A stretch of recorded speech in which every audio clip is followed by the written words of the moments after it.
The morning Marcus Voss was supposed to be buried, the sky over Kravenberg couldn't decide what it wanted to do.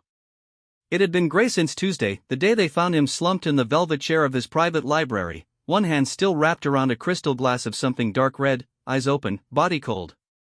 The estate doctor, a nervous little man named Dr. Heinz Bauer who had served the Voss family for 22 years, pressed 2 fingers to Marcus's neck, waited, pressed again, and then removed his glasses and cleaned them slowly. The way a man does when he needs a moment before he says the thing he cannot take back. "He's gone," Heinz said. And that was that. The Voss family moved the way old money moves in a crisis, efficiently, quietly, and without visible emotion.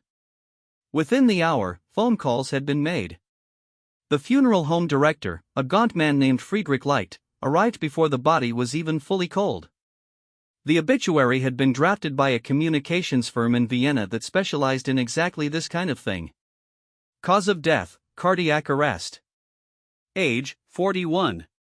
Survived by his mother, Elsa Voss, and his younger sister, Bianca Voss Hartmann. No wife. No children. A life, the obituary implied, that had been full without needing either. The estate itself sat at the edge of Kravenberg, a mid-sized Austrian town that existed mostly because the Voss family had decided, 3 generations ago, that it should. The factory they built employed half the town. The hospital wing they funded bore their name. The annual charity gala they hosted each autumn was the social event of the season, attended by politicians, artists, and anyone who wanted to matter. Marcus Voss had inherited all of it at 23 when his father, Conrad, died of the same thing: cardiac arrest, private library, glass in hand. People had whispered about the coincidence for years. The Voss men, they said, burned too bright and too fast. It was almost poetic. It was not poetic. It was suspicious. But nobody in Kravenberg was paid to say that out loud. The funeral was scheduled for Saturday. 5 days to allow family to travel in from across Europe. The body was prepared, dressed in a charcoal suit Marcus had worn to his father's gala 3 years prior, and laid in a coffin that cost more than most people's cars. Elsa Voss approved everything with the kind of flat efficiency that grief sometimes produces in women who have been trained since birth never to let their face tell the truth. Bianca cried. She was allowed to. She was the younger one. On Friday night, the night before the burial, a woman named Dora Mika set up her cardboard and blankets under the stone archway of the old Kravenberg cemetery gate. Dora was 53, though she looked older. She had been sleeping rough for going on 4 years, since the apartment, then the job, then the husband, then the last of her savings, all dissolved in the particular way that catastrophes chain together when you have no cushion between you and the fall. She was not drunk. She was not mentally ill, though people who saw her assumed one or both of these things, because it was easier than the alternative that an ordinary woman could end up sleeping in a cemetery archway through a combination of bad luck and a system with no net. She had a thermos of tea that a woman from the church down the road gave her every Friday. She had a library paperback she'd been reading for 3 weeks, not because she was slow but because her reading light was a small battery-powered clip lamp that ate through batteries and she rationed it. She had a photograph of her daughter, Petra, who was 17 and living with Dora's sister in Graz. They spoke on a phone that a volunteer organization recharged for her every 10 days. Dora was, in every way that mattered, a person. This detail would turn out to be important. She fell asleep around midnight, the paperback open on her chest. She woke at 2 a.m. to a sound she could not immediately identify. It was not the cemetery cats. It was not the wind through the iron gate. It was something beneath those sounds, a low, rhythmic scraping, the kind of sound that a person makes when they are moving, slowly and, without full coordination, in the dark. Dora lay still. She had learned, 4 years of nights on streets and, in doorways, to assess sound before motion. Motion drew attention. Stillness was armor. The scraping stopped. Then, a voice. Barely. Thin as paper. Hello? She sat up. The cemetery gate was 3 meters from where she slept. The gate was locked. She knew this because she had tried it herself when she first began sleeping in the archway, hoping to sleep behind it where she would be less visible. The padlock was heavy and new-looking. The voice again, is someone there? Dora stood. She clicked on her little battery lamp and held it up. On the other side of the gate, gripping two of the iron bars with both hands, was a man in a charcoal suit. His face was the color of old wax. His hair was flattened on one side in a way that had nothing to do with styling. There was a dark red line along his left temple, thin, dried, nearly invisible. His lips were cracked. His eyes, when the lamp hit them, did something that eyes do when they have not seen light for some time. They contracted, painfully, and he turned his head. "Please," he said. I don't know where I am." Dora Mika had lived long enough to know the many textures of people in distress. She had seen drunks who looked like this and addicts who looked like this and, once, a man who had been in a car accident and wandered 2 kilometers before anyone stopped to help him. This man looked like none of those things. This man looked like someone who had woken up inside a coffin. She stared at him for a long moment. The lamp hummed. A cemetery cat moved somewhere in the dark behind him. "Are you hurt?" she said. "I think," he paused. Swallowed. "I think I've been underground." She looked at his hands on the bars. His knuckles were raw. His fingernails had dirt packed under them, the specific, dark, clay-heavy dirt of recently turned grave soil. Dora put down her thermos and her book. She walked to the gate. She looked at the padlock, new, heavy, and then, at the chain looped through the bars, and then, she noticed what she had not noticed before: the chain was looped but not actually locked. The padlock hung open. Someone, at some point, had clicked it without engaging the mechanism. She unwound the chain. The gate swung inward. The man in the charcoal suit stumbled through it and sat down very abruptly on the stone path, the way bodies do when they have been running on pure animal necessity and have just run out. Dora sat down across from him on the cold stone. She handed him her thermos. He drank the tea in 3 long pulls, eyes closed, hands shaking around the metal. "What's your name?" she said. He opened his eyes. They were pale gray, the color of the sky that had been sitting over Kravenberg since Tuesday. "Marcus," he said. She nodded slowly, the way a person nods when they are thinking several things at once and need a moment before they respond to any of them. "Marcus," she said. "Do you know what day it is?" He didn't. She told him.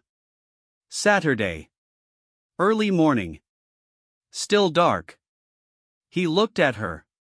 Something moved across his face, a calculation, a terrible recognition, and then, he said, very quietly, in the voice of a man who was only now understanding the shape of the thing that has happened to him, "They were going to bury me today." The cemetery cat came and sat between them on the path. None of them moved for a long time. Then, Dora Mika, who had nothing in the world except a thermos of tea, a library book, a battery lamp, and 53 years of knowing when someone needed help, stood up and said, "Then, we need to go. Right now. Before anyone else gets here." She helped him to his feet. He was taller than her by a full head.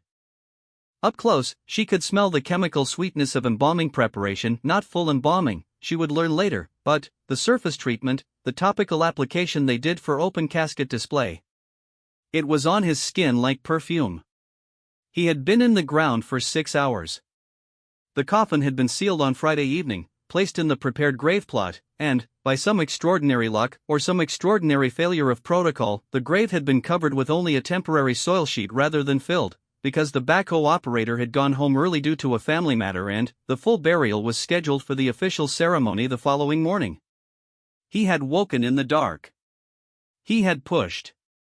He had dug with his raw hands through the thin layer of soil and the improperly sealed casket lid, which was, it would later emerge, the result of a locking mechanism that had not been correctly engaged, a fact that would destroy Friedrich Leich's professional reputation and nearly land him in criminal court.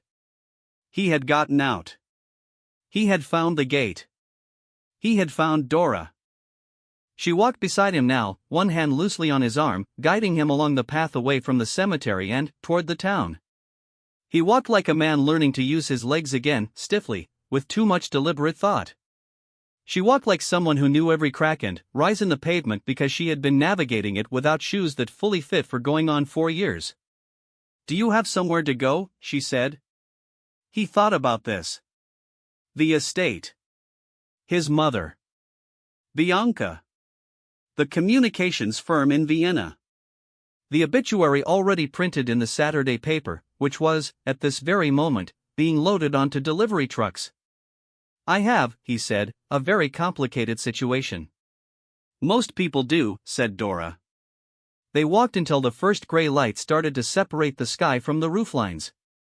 At a point where the cemetery path met the main road, they stopped. In the distance, the early steeple bell of the church began to toll. It was 6 a.m. In 4 hours, a funeral procession would form at the Voss estate gates. The town would line the streets. Elsa Voss would wear a black coat with a single black pearl at the collar. Bianca would hold her daughter's hand. And, in the pew where Marcus Voss should have sat, watching his own father's funeral 18 years ago, there would be the empty space of a man who everyone agreed was dead. Marcus stood on the road in his charcoal suit with its smear of dark soil along the knee, and he looked at Dora Mika, who was watching him with the patient, evaluating look of someone who has learned that people reveal themselves if you give them enough silence. Why did you help me? He said. You didn't know who I was.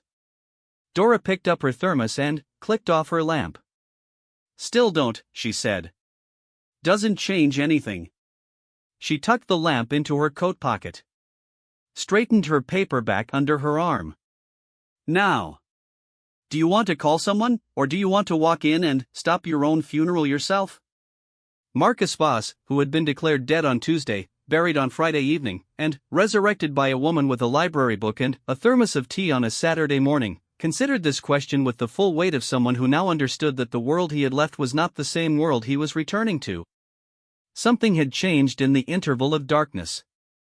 He just didn't know yet what it was. He looked back once at the cemetery gate, swinging faintly open in the early light. Then, he looked forward.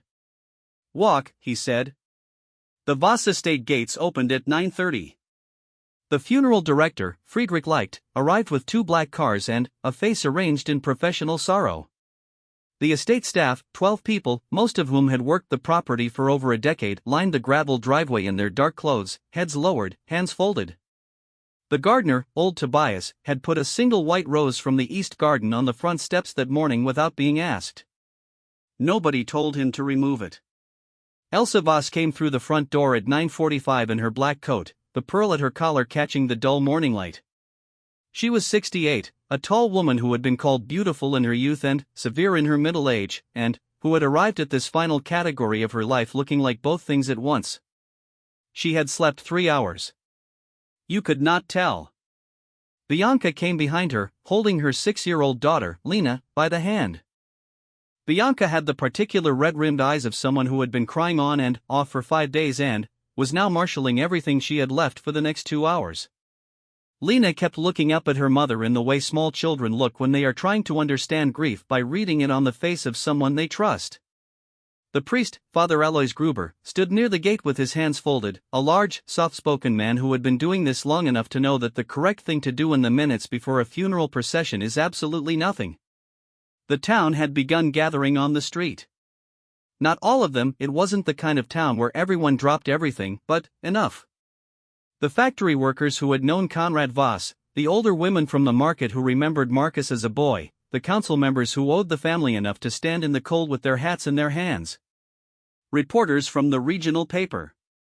One camera from the television station in Graz. Friedrich Leicht was walking back from the hearse to say something to Elsa when his phone rang. He glanced at it, declined the call, put it back in his pocket. It rang again immediately. He declined it again.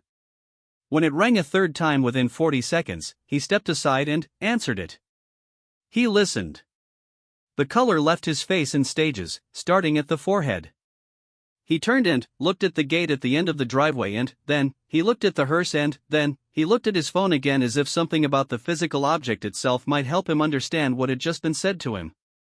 Then, he was walking not the gliding professional walk of a funeral director, but the walk of a man whose legs have decided to act independently of his brain toward Elsa Voss. He got 3 steps from her before the gates at the end of the driveway opened. Not the front gate, which the estate groundskeeper controlled from inside.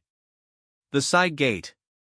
The pedestrian gate, which had not been formally unlocked but, which, as it emerged later, had been left improperly latched the previous afternoon by a delivery driver who hadn't fully closed it behind him. Through it walked a man in a charcoal suit. He was followed by a woman in a gray coat with a library book tucked under her arm. The first person who saw them was Tobias, the gardener.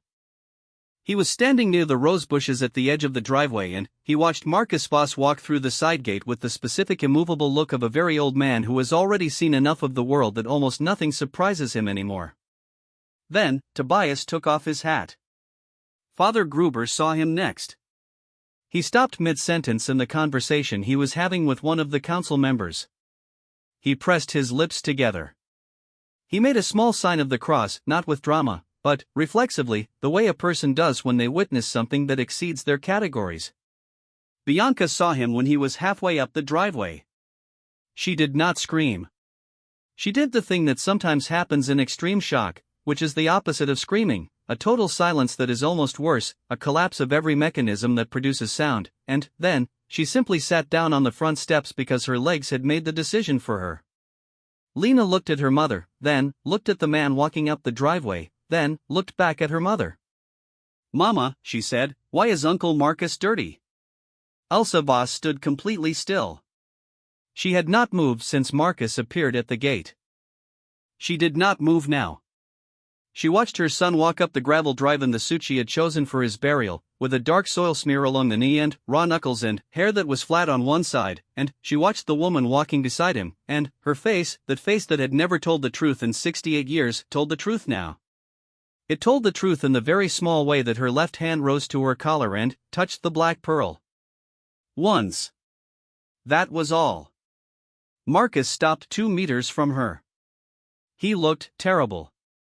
He was upright and walking under his own power, but he looked like what he was, a man who had spent 6 hours in a box in the ground and then walked 2 kilometers through the early morning dark to arrive at his own funeral.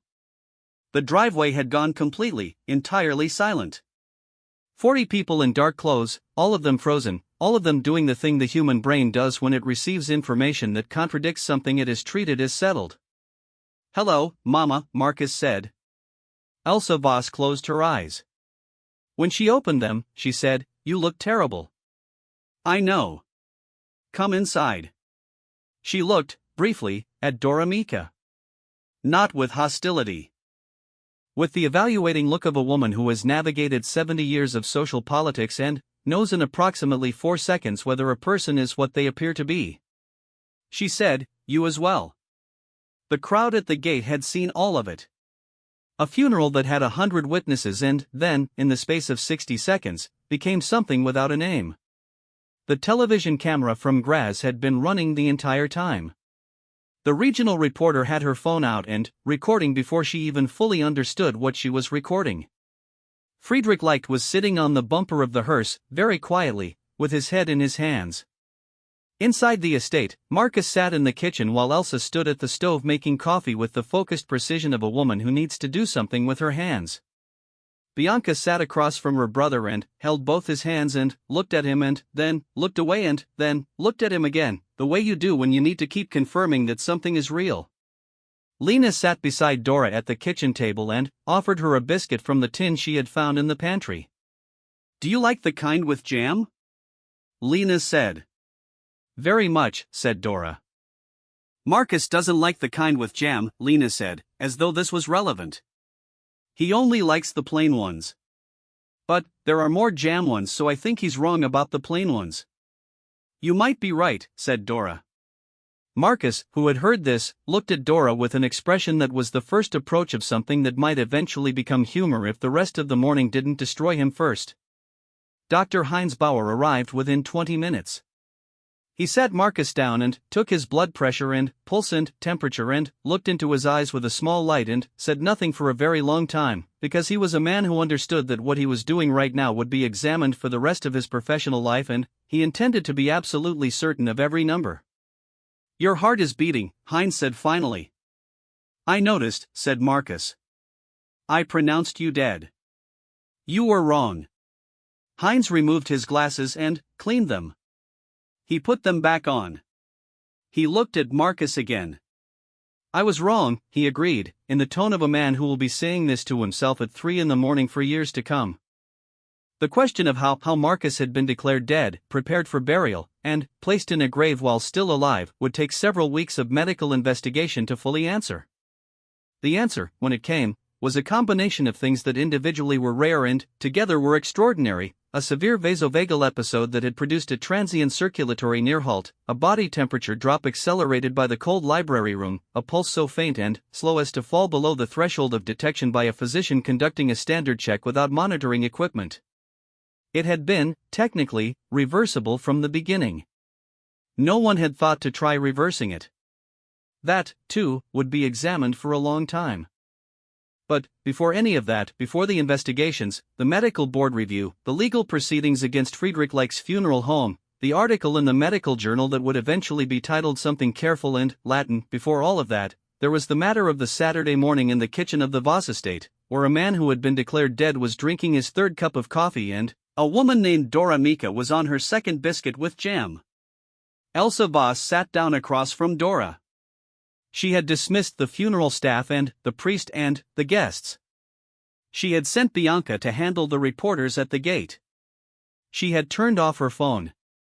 She had, and this was the action of a woman who understood the mechanics of narrative, made sure that Tobias, the gardener, had nothing more to do outside near the driveway where the camera crew was still standing. Now she sat across from Dora and folded her hands on the kitchen table. "Tell me," she said, "exactly what happened." Dora told her. Straightforwardly, without embellishment. The sound in the dark. The voice at the gate. The chain that was not properly locked. The hands on the bars. The thermos of tea. Elsa listened without interrupting. When Dora finished, Elsa sat for a moment, then said, "The chain." "Not properly closed," Dora said. "That chain has been on that gate for 11 years. Elsa looked at nothing in particular, a point slightly above Dora's left shoulder, the way people look when they are doing internal accounting. In 11 years, no one has left it improperly closed. Last night someone did. Last night. A pause. "Lucky," said Marcus, from the other side of the table. Elsa looked at him. That same single truth that had crossed her face in the driveway was there briefly again, then gone. Lucky, she agreed. What she did not say, what she would not say in that kitchen, in front of Dora, in front of Bianca, in front of anyone, was the thing that had been living in the back of Elsa Voss's mind since Tuesday. Since the moment Heinz Bauer cleaned his glasses and said the word gone. Since she had stood in the same kitchen at midnight that Tuesday and drunk a glass of wine that tasted like nothing, and looked out the window at the estate grounds, and thought a thought she had never spoken to anyone. The thought was this: Conrad had died the same way. Conrad's glass had been dark red. Conrad's body had been cold. Heinz had cleaned his glasses that time too. But Conrad had been fully embalmed before he was buried. Marcus had not. The question of why Marcus had not been fully embalmed, why Friedrich Leicht had performed only surface preparation and postponed the full procedure, was one Elsa had not yet asked out loud. She would ask it. But not today. Today her son was in the kitchen drinking coffee, and a woman named Dora Mika had found him in the dark with a battery lamp and a thermos of tea, and the television camera from Graz was still running outside the gate, and whatever came next, the investigations, the questions, the thing she had been not thinking since Tuesday, all of it could wait. She stood. She went to the pantry.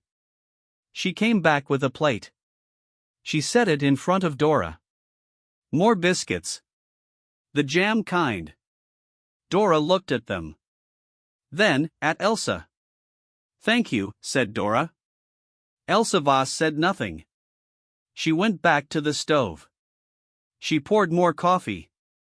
The kitchen was warm. Outside, the gray sky was beginning to break, not fully, not dramatically, just the way it does when the cloud cover thins and the light that was always there begins to find its way through. Lena had fallen asleep with her head on the table, her hand still resting in Dora's direction as though making sure the woman beside her was still real. Marcus watched Dora eat the biscuit.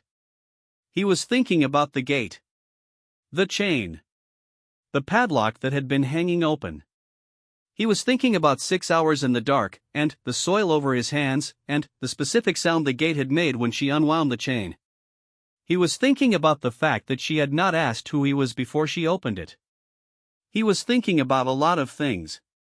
But, underneath all of them, underneath the medical questions and the legal questions and the question about Conrad that Elsa would eventually ask Friedrich, liked in a room with lawyers present, underneath all of it, like a current, was the thing that had happened to him in the dark. Not the fear. Not the digging. He would think about those things later, in therapy, for a long time. The other thing.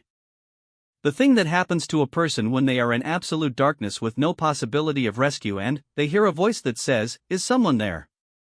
The thing that rearranges you, at the level of what you believe is important, so completely and so permanently that by the time you walk out into the light you are already a different shape than you were when the dark closed over you. He looked at Dora eating her biscuit. He didn't say anything. He didn't need to. Not yet. That would come later, in the weeks that followed, as the story broke nationally and, then, internationally, as the headlines did what headlines always do with stories like this: simplified them, made them smaller, gave them shapes that fit on screens. Vampire Prince Lives, one German tabloid announced, because Marcus was pale and the family name was old and someone had to be the idiot. Kravenberg miracle, said the regional paper, more accurately. Funeral halted, millionaire found alive in cemetery, said the wire service, most accurately of all. But, in none of the headlines was Dora Mika's name. In the first wave of coverage, she wasn't mentioned. The story was about Marcus, his impossible survival, his family, the medical failure, the legal drama. The story was about the Voss name, which was large and familiar and gave the story its shape. The woman with the battery lamp and the library book was a background detail. She was, in the way of things, invisible. Which was not new for Dora Mika. What was new, what had never happened to her before in 4 years of sleeping in doorways and cemetery archways and the particular invisibility of being a person whom the world had decided not to see, was that she was sitting at a kitchen table in the Voss estate, and a woman named Elsa Voss had put biscuits in front of her, and a child named Lena had fallen asleep beside her, and a man named Marcus was watching her from across the table with the look of someone who owes a debt they know cannot be repaid in any conventional way. She ate her biscuit. She drank her coffee. She did not think about what came next. She had learned, 4 years ago, to think only about the next thing. The immediate thing. The concrete and present thing. The next thing was the coffee. The biscuit. The warmth. The next thing after that, whatever it was, would come when it came. Outside, the camera from Graz was still running. And the story was not over. Not even close. The first thing the story did was lie. Not maliciously, stories don't plan their lies, they simply find the shape that travels fastest, and the shape that traveled fastest was the one with the Voss name at the center and the miraculous survival at the top and the dramatic funeral stopping at the peak. It was, by any measure, a spectacular story. A man pronounced dead. A burial prepared. A coffin in the ground.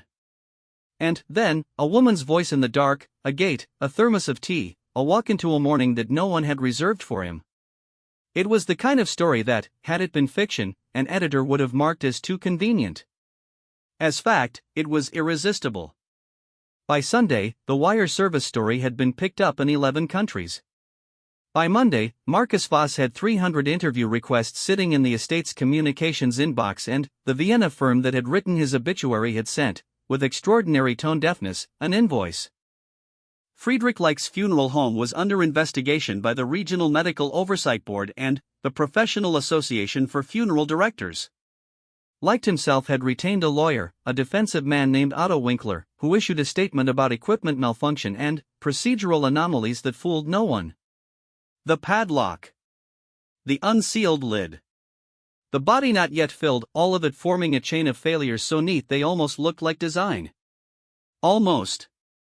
Dr. Heinz Bauer appeared before a review board on Wednesday. He was, by then, a man visibly diminished not by external pressure, but by internal. He had been a physician for 30 years.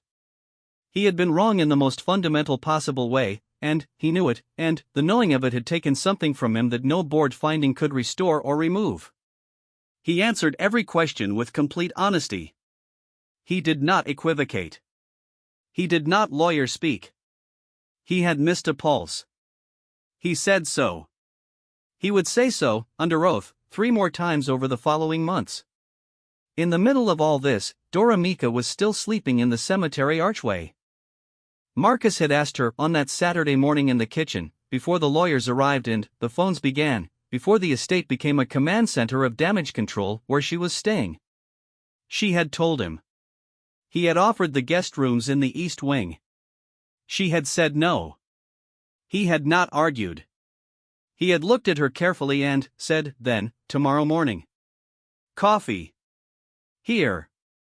If you want. She had come back on Sunday morning. And Monday. By Wednesday she had a standing cup at the kitchen table at 7 a.m. and Tobias, who came in for his own coffee at 7:15, had started bringing her things from the garden, a cutting from the rosemary bush, a small bunch of the last autumn asters, things with no particular monetary value that he brought because he was old and, he understood, without needing to articulate it, that a person who has nothing is not lacking money so much as they are lacking evidence that the world still notices them. Dora put the asters in a plastic cup of water and set them by her library book. She was, in these visits, quiet. She asked very little. She volunteered nothing about herself unless Marcus asked directly, and he asked carefully, not with the prying interrogation of a person running an interview, but in the way that you ask a person things when you want to know them and you know you have to earn it. He learned, the daughter, Petra. The husband, Gregor, who had left, not dramatically, not in a fight, but in the way people leave when they have decided that the going will be easier without you, and they are right about that, and the rightness of it doesn't help. The apartment. The job. The 4 years. The particular invisible arithmetic of ending up where she had ended up. She was not ashamed of any of it. She said it the way she said most things, straightforwardly, without self-pity, with the exact amount of weight she actually felt rather than the amount she thought she was supposed to feel. He found this remarkable. He found her remarkable in the specific way that people become remarkable when you see them clearly, not the version of remarkable that comes from achievement or prominence, but the kind that comes from the quality of attention a person brings to the ordinary. She had brought extraordinary attention to an ordinary night. She had heard a sound and stayed still. She had seen a man at a gate and evaluated him without assuming. She had acted without drama and without waiting for permission. These were not small things. Most people do not do them. On Thursday, the story found Dora.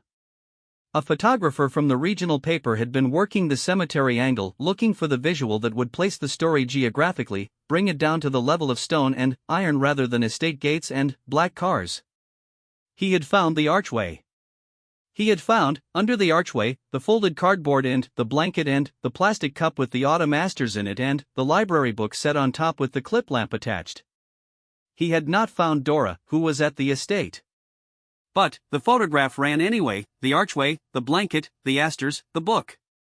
A caption that identified this as the sleeping place of the woman who had found Marcus Voss. The photograph was, by any objective measure, an intrusion. Dora had not been asked. The story it told, a woman sleeping rough, cemetery gate, chance encounter, was true in every fact and missing in the deeper truth, which was that Dora Mika was not a plot device in Marcus Voss's survival story. She was a person who had been awake and paying attention on a night when everyone else was asleep. The photograph went everywhere. And, with the photograph came the money. 3 separate crowdfunding campaigns launched without Dora's knowledge or consent before she had even seen the photograph. By Friday, they had collectively raised over 40,000 euros. Strangers from 12 countries sending 20 euros, 50 euros, 100, a kind of collective expression of something the wire service story had produced, a feeling of wanting the ending to be good, wanting the woman with the asters and the library book to be okay, wanting the story to resolve into warmth. Dora sat at the kitchen table when Marcus showed her the campaigns on his phone. She looked at the numbers for a long time. I don't know these people, she said. No, Marcus said. They don't know me. They know the version of you that's in the photograph. She looked at the photograph. The archway. The asters she had put in the plastic cup that Tobias had given her from the estate kitchen. Her book. "That's my place," she said quietly. "They took a picture of my place." "I know. Without asking." "I know." She set down the phone. She looked at the asters in the cup on the table in front of her, the actual ones, the real ones, not the ones in the photograph. "What am I supposed to do with 40,000 euros?" she said. "Whatever you want," Marcus said. "But, first, what do you want?"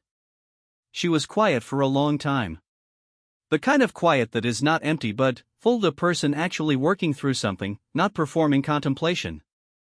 "Petra," she said finally. "I want to see Petra." Petra came on Saturday. 17 years old, taller than her mother by half a head, with Dora's same evaluating eyes and a wariness that a teenager develops when they have watched their family come apart and have spent 4 years being uncertain about almost everything. She arrived at the estate on a train from Graz and was collected by Marcus's driver, an arrangement that Dora had accepted after 3 days of negotiation with herself, and she walked into the kitchen and looked at her mother sitting at the table with her asters and her book and her coffee, and she didn't say anything for a long moment. Then, she sat down and put her head on her mother's shoulder. Elsa Voss, who happened to be crossing through the kitchen at this moment, paused briefly. Then, she continued to wherever she was going. She was not a demonstrative woman. But, in the doorway, just for a moment, she stopped. She touched the doorframe lightly with her fingertips. Then, she walked on. Marcus watched all of it from across the table. He was, in the weeks that followed, someone moving carefully through a changed world. The medical review had confirmed what the doctors suspected: the vasovagal episode, the cold room, the undetectable pulse. He was healthy. He would remain healthy. There were follow-up appointments, a cardiac monitor he wore for 30 days, a dietary plan from a specialist in Vienna. He went back to the estate library once. He stood in the doorway. He looked at the velvet chair, the side table, the spot on the floor where the crystal glass had sat after falling from his hand as the episode took him. He stood there for a while. Then, he had the chair removed. He didn't replace it with anything. The empty space stayed empty. He thought this was probably correct.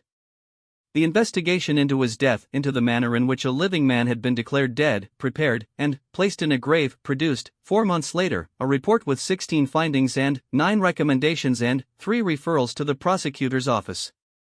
Friedrich Leicht lost his license. The funeral home closed.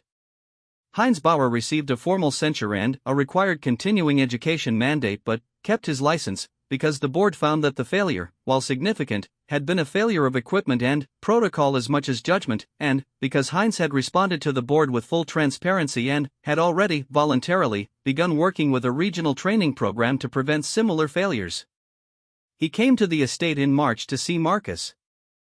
He stood in the driveway with his hat in his hands, the way Tobias had stood the morning Marcus walked through the side gate. Marcus came out and shook his hand. "I'm sorry," Heinz said. "I'm so sorry." "I know," Marcus said. They stood for a moment. "I'm glad you're alive," Heinz said, in the voice of a man who means it with a depth that professional language cannot carry. "So am I," said Marcus. He meant it the way he had not meant it before. Before, alive had been a state, a condition he occupied without particularly choosing it.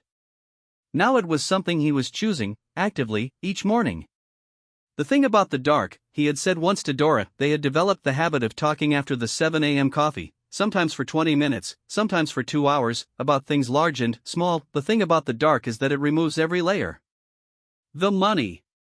The name. The estate. The obituary. All of it stops meaning anything. And what's left is just whether you want to keep being here. Whether you're going to push. "And you pushed," Dora said. "And I pushed," he said. "Because you wanted to." "Yes." She considered this. "I pushed too," she said. "Every day, for 4 years. Just a different kind of pushing." He looked at her. Yes, he said. Exactly. Elsa Voss had asked Friedrich Leicht about Conrad. She had asked in April, in a room with lawyers present, when Leicht was no longer a licensed professional and, therefore, had less to lose from honesty than he once had. The answer was not clean. It was not a confession. It was something worse, a series of hesitations, qualifications, a careful insistence that all procedures had been followed in Conrad's case, that he could not speak to what had happened, that the records from 18 years ago were archived and incomplete. The lawyers had noted everything. The prosecutor's office had been given a second referral. Elsa had left that meeting and gone directly to the estate garden and stood in the cold for 20 minutes doing nothing at all. Then, she had come inside and made coffee with the focused precision she always used when she needed to do something with her hands. She did not tell Marcus what she suspected. Not yet. She was not yet certain. And she was not a woman who said things she was not certain of. What she was certain of, what she had been certain of since Saturday morning when her son walked up the gravel drive in his charcoal suit, was that something had been interrupted. Not just the funeral. Something that had been in motion, gathering speed, operating according to a logic she had not fully seen until it nearly completed itself. She was paying attention now. That, too, was a different kind of pushing. The crowdfunding money was transferred to Dora through the campaign organizers after Marcus hired a lawyer to clear the legal pathway. The €40,000 eventually became $46,000 with a final wave of donations after a television interview, the one interview Dora agreed to, sitting in the estate kitchen rather than in a studio, with Lena drawing at the end of the table because she had simply arrived that morning with Bianca and no one had the heart to move her. The interviewer, a woman named Sandra Free who was sharp and professional and had clearly come prepared to find something exploitable, found instead that Dora Mika did not perform for cameras. She answered questions directly. She didn't inflate the drama. When Sandra asked, "What went through your mind when you saw him at the gate?" Dora said, "I wondered if he was hurt. That was first. Then, I looked at his hands. And..." Sandra pressed. "And, I opened the gate," Dora said. "Just like that?" "He needed help. The chain wasn't locked." "But, you didn't know who he was." Dora looked at her steadily. "You keep saying that like it's the interesting part," she said. "It isn't the interesting part. The interesting part is that he was in there." The clip ran everywhere. By June, Dora had a lease on a 2-bedroom apartment in Kravenberg. Ground floor, south-facing windows, a small patch of garden outside the kitchen where Tobias helped her plant rosemary and the asters that came back every year without being asked. Petra had transferred to the school in Kravenberg. She came on weekends and sometimes stayed through Monday. She was, at 17, suspicious of the Voss family's involvement in her mother's new life, suspicious in the specific, entirely reasonable way of a teenager who has watched too much disappear to fully trust abundance. She expressed this to Marcus directly, on a Sunday afternoon in the estate kitchen, because she had inherited her mother's way of saying things. "I'm glad Mama is okay," Petra said. "But, I need to know, is this going to last? Or are you going to feel like you've done enough at some point and it stops?" Marcus looked at her. He thought about what to say. He discarded several things. "I don't know," he said. "I'm not making promises I can't be certain of. But, I can tell you that your mother opened a gate without knowing who was on the other side, and that's not something I'm going to forget." Petra looked at him for a moment. "Okay," she said. "That's fair." She went back to her drawing. She was good at it, charcoal, primarily, though she didn't know yet whether that was irony. Dora was in the garden when Marcus found her, pulling the first of the autumn asters up to give them room. She was kneeling on the soil with her hands in the dirt, clay-heavy, dark, the kind that packs under your fingernails. She looked up at him. He looked at her hands. "She asked me the right question," he said. "She always does," said Dora. He sat down on the low garden wall. The afternoon light was thin and golden the way it gets in autumn in Austria, when the year is running down toward dark and the light makes everything look like it's already a memory. "Can I ask you something?" he said. "You can ask." That night. At the gate. When you heard the sound, were you afraid? Dora sat back on her heels. She thought about it genuinely, the way she thought about things. Cautious, she said. Not afraid. There's a difference. Fear makes you close up. Caution makes you careful. And, you were careful. I was always careful. She turned back to the asters. Pulled one gently free and set it aside. You know what I think about sometimes, she said. That chain. The padlock sitting open. 11 years and it's never been left like that. She patted the soil back around the aster's neighbors. What are the odds? Marcus looked at the garden. I've thought about it too, he said. And? I think sometimes the odds are just what they are, he said. And, the meaning is in what you do with them. Dora Mika dusted her hands on her knees. She stood up from the garden with the careful economy of a woman who has learned not to waste motion. She looked at the asters. The small ones were already closing for the evening. They do that, asters, they open and close with the light, dependable as anything.